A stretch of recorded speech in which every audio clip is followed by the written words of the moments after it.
Chapter.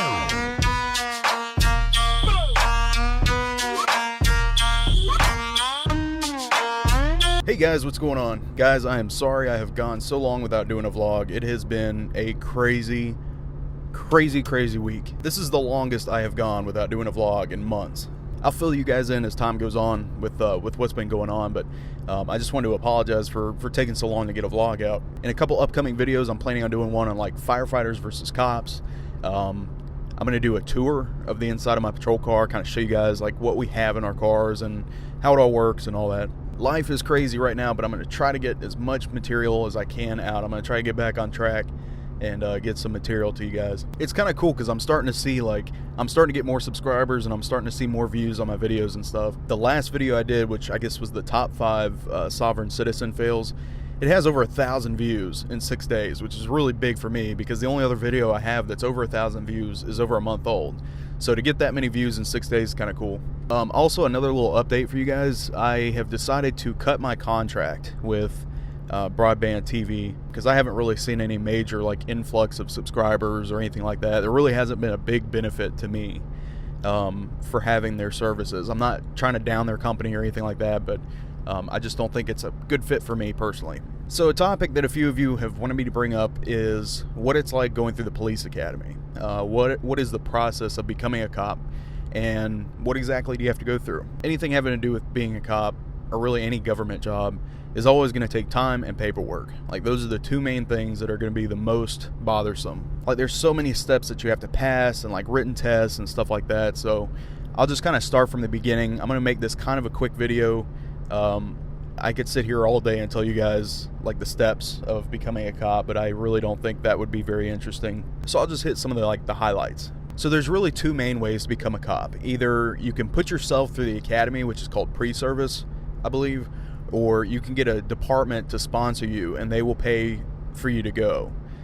For those of you that have military experience, if you guys qualify for the GI, a lot of times the GI Bill will pay for you to go through the academy. At least it does here in Georgia. I was lucky enough to get sponsored by a department, so I'm not really sure what the pre-service steps are. So once you get hired on with a department and you pass your oral interview and your lie detector, written exam, stuff like that, psychological, they send you to the police academy. They are responsible for getting all your paperwork together and making sure that your packet is sent up there and ready to go for the first day that you start. Every police academy is totally different in the sense of how long that you're there.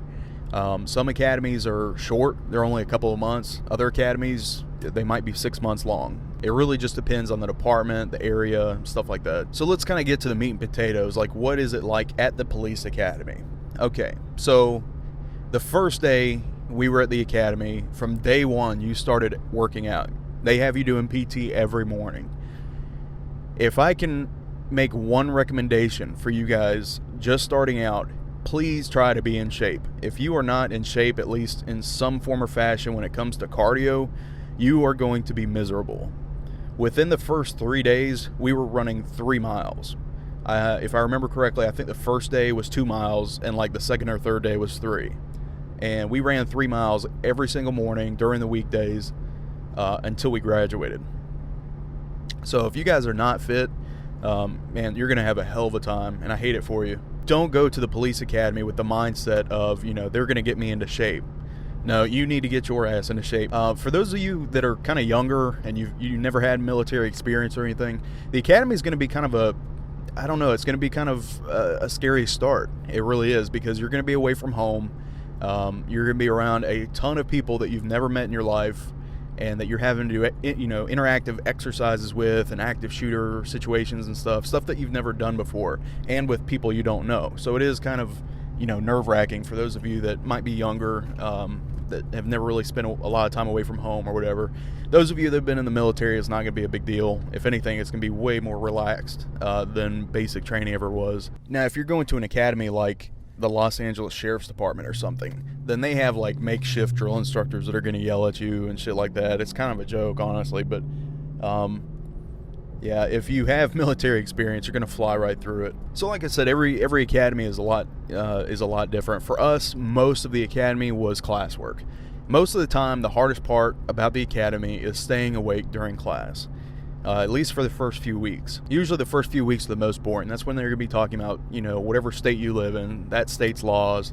They're going to be talking about case law. After you PT in the morning, you'll probably go and take a shower, get changed into like your polos and 511s, and then you'll go to class. You're going to be wearing a gun belt, and the whole rest of the day is going to be spent trying to stay awake. Most police academies will break up the weeks in segments as far as like, week 1 you're going to be learning this, week 2 you're going to be doing this, week 3 you might be doing firearms, whatever. They break it up a little bit. Once you guys progress a little bit and you get past some of the boring stuff, it becomes a lot more fun. You're going to start learning things like building clearing, traffic stops, felony traffic stops, firearms, evasive, driving, stuff like that. They can't really teach you that until you have the basics. And for those of you that might be joining the police academy soon, there are 2 case laws that I will give you that I can guarantee you are probably going to be on your test. Okay, you guys can Google these. I'm not going to go, I can make a whole video on these case laws, but I'm not going to do that. I'm just going to give you the names. If you guys want to Google them, you can. Terry versus Ohio, Graham versus Connor. I guarantee you those are going to be brought up in your academy. Anything having to do with search and seizure is a huge thing right now. Now, I've been shooting since I was about 6 or 7 years old. My dad started me out, and so the firearms part of the academy, yeah, it was fun. Of course it was fun, but it wasn't a huge excitement like it is for a lot of people, because I found out that most people in the academy had never shot a gun before, and that was completely mind-blowing to me. I couldn't fathom the fact that all these people had never shot a gun, but they wanted to be cops. Honestly, I think the most fun that I had at the police academy was the driving. It was here in Georgia, it's called EVOC. EVOC stands for Emergency Vehicle Operations Course. EVOC is basically where you get to drive like a bat out of hell on a track. And for us, there was 3 stages. You had to drive a cone course. You had to drive on this almost like an airport landing pad, except it was covered with soapy water. And the instructor would sit in the passenger seat, and you had 2 cones. Well, you had to go at those cones at a certain mile per hour. And at the last second, the instructor would press a button and the brakes on your car would lock up, and he would tell you left or right. So you had to maneuver around the left side or the right side of the cones. I can't remember the technical name of the last part of the course, but basically you had to slam on your brakes at the last second and swerve around a cone. We called it the mayor cone. I don't know why they called it that, but it was a white cone that was put right in the middle of the road, and you had to slam on your brakes and screech around it without hitting it. And usually after EVOC and after firearms, then you start doing building clearing and stuff like that. That's when the academy really starts getting fun. It's the more you progress in the academy, the more fun it's going to become. When you first get there, the first week, you're going to be like, man, fuck my life. Why did I do this? But as time progresses, you also build a bond. You build a really tight bond with the people in your class. There's people in my academy class from almost 10 years ago that I still talk to. And that's pretty much it, man. I mean, that's the meat and potatoes of it all. Once you get done with everything, then you're going to have your graduation, and I'm sure your parents and everybody else is going to be there to see you, family members, friends, whatever, and you guys are going to learn how to march, and you're going to march in formation into the graduation, and that's where, either you get your badge from your department or, however they plan out the ceremony. Every ceremony is different, so I can't tell you exactly what yours is going to be like. If you guys have any questions about the police academy or whatever, just let me know, and I'll be more than happy to answer any questions you have. Just send me a message on YouTube or whatever. But guys, I hope this answered some questions about what you had as far as the police academy and stuff. I'm going to try to get another video out here soon. I'm probably going to talk about the riots that are going on North Carolina and stuff, because there's some things that I want to say about that. If you like the video, comment, subscribe. I will also be doing a video soon showing the inside of my car. I'll give you guys a car tour. Hope you guys have a great day, and I will see you soon.